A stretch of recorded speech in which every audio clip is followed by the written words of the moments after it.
Back in Abraham Lincoln's day, the United States of America was a divided nation. In 1858, Lincoln said, "In my opinion, this division will not cease until a crisis shall have been reached and passed.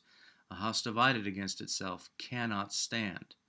Well, just 3 years later, the crisis Lincoln was talking about erupted in the American Civil War.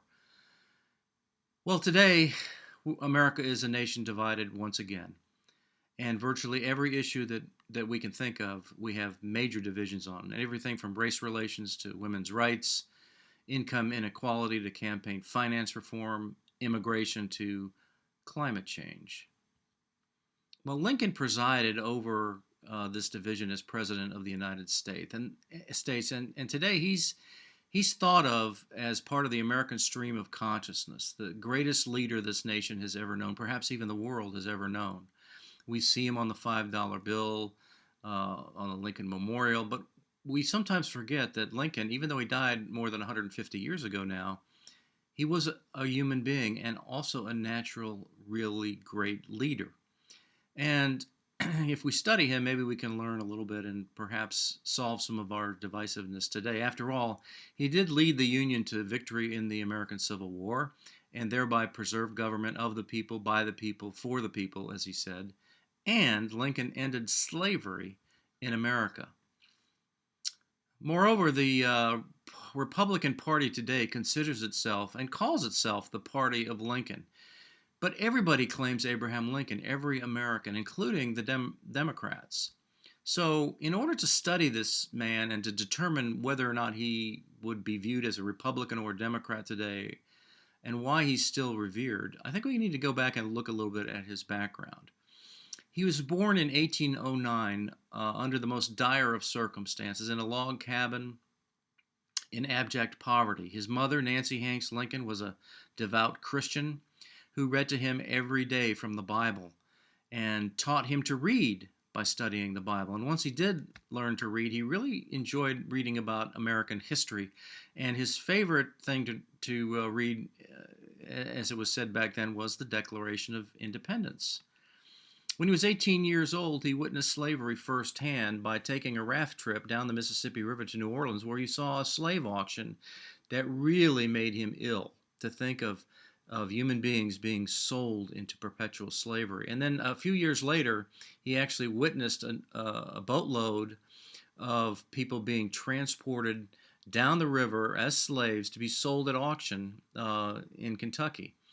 And he wrote to a friend of how it impacted him. He said they were being separated forever from the scenes of their childhood, their friends, their fathers and mothers, and brothers and sisters, and many of them from their wives and children, and going into perpetual slavery where the lash of the master is ruthless and unrelenting.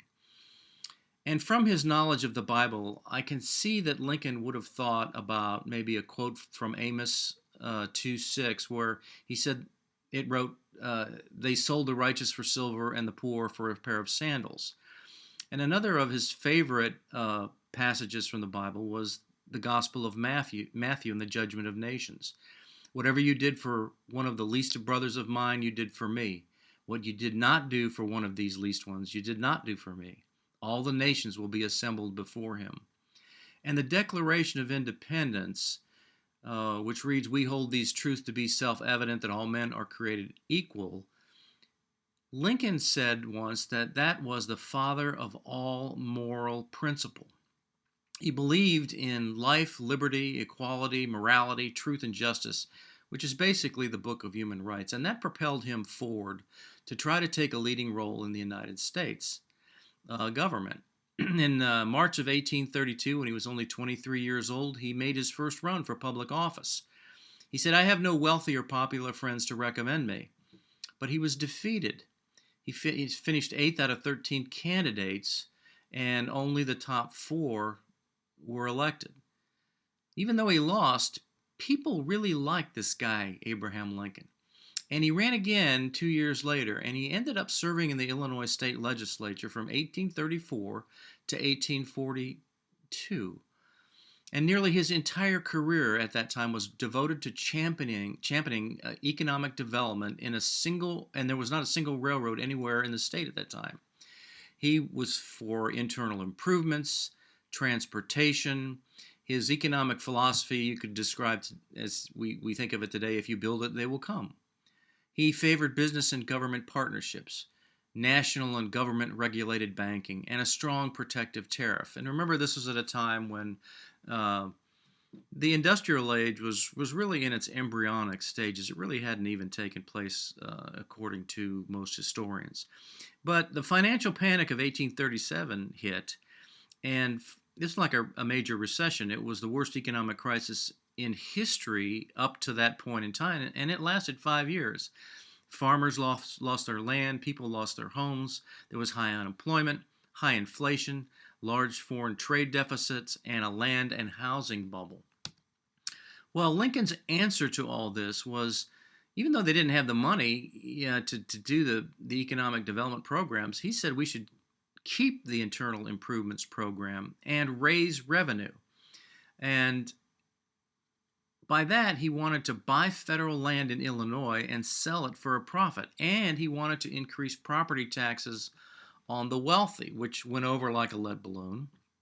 But Lincoln was virtually alone when he said that he wanted to fight for this program. And he said, I'm going to stand up boldly and alone if necessary. And of the property tax, he said, to justify it, he said, remember, it does not increase the tax upon the many poor, but upon the wealthy few by taxing the land in proportion to its value. If the wealthy should complain, it is to be remembered that they are not sufficiently numerous to carry the elections. He also railed against what he called the evil spirit of political corruption that reigned in Washington, D.C., which he blamed the politics in Washington for the financial panic of 1837. Well, after that, he was out of politics for 5 years, where he, from 1842 to 1847, where he married Mary Todd, and they had 2 sons, Robert and Eddie. And he was a lawyer. He taught himself the law and began practicing law. He also ran for the United States House of Representatives in 1846, and he took office in 1847 to 1849. He was a one-term U.S. congressman. He served in the 30th U.S. Congress, and he was the only member of the Whig Party from the state of Illinois in Congress. He voted against expansion of slavery to the West. He attempted to outlaw slavery in Washington, D.C. He was put on the Committee of Post Offices and Roads and the Committee on Expenditures in the War Department, which would come in handy later when he became President of the United States. But he's best known in his 2 years in the House of Representatives as having fought James K. Polk and being the leading spokesman for President Polk's invasion of Mexico under false pretenses. Polk ran for office under a slogan of Manifest Destiny, which had just been coined. And he ordered General Zachary Taylor, to occupy the town of Matamoros. And after that, there was a full-scale invasion of Mexico, of New Mexico, Mexico, and California. And Lincoln looked at this and realized that the whole idea of invading Mexico happened wrongly and under false pretenses. He called it the sheerest deception. He called it unnecessarily and unconstitutionally commenced, that war. And he said, allow the president to invade a neighboring nation whenever he shall deem it necessary, and you allow him to make war at pleasure.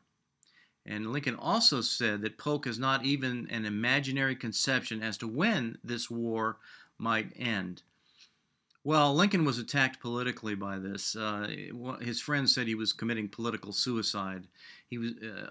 Local newspapers in Illinois called him unpatriotic, treasonable, and the Benedict Arnold of our district.